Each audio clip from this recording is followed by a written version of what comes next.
जिउनि गासैबो मिनिनाय दुखुफोरखौ इसोरा गावनि सायाव गारनो बुंदों। नाथाय दानि जुगनि लाइमोन सेंग्रा सिख्लाफ्रा माबा मोनसे प्रब्लेम जाब्ला सुसाइडल'।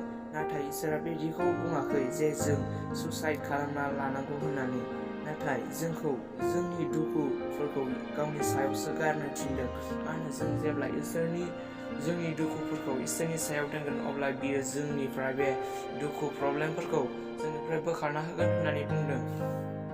1 करन्थिया 10:34 बुंदों, बेनिखायनो नोंसोरो जायोब्लाबो लोङोब्लाबो माबाफोर खालामोब्लाबो गासैखौबो इसोरखौ समायहोनायनि थाखाय खालाम। बेयाव बुंदों जेब्ला जों जेरावखि थाङा आरो माबा मोनसे जायोब्लाबो लोङोब्लाबो इसोरा जोंखौ गावखौ समायहोनायनि थाखाय खालामनो थिनदों।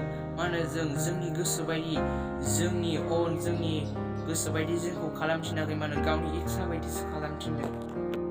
जेब्ला जों इसोरनि इच्छा बायदि मावगोन अब्ला जोंखौ इसोरा हामजागोन होननानै बुंदों आरो जोंखौ जोंनि थांखिसिम सहैगोन होननानै बुंदों। मानोना इसोरा बुंखादों जों इसोरजों नङाब्ला मुंबो खालामनो हाया होननानै बुंदों।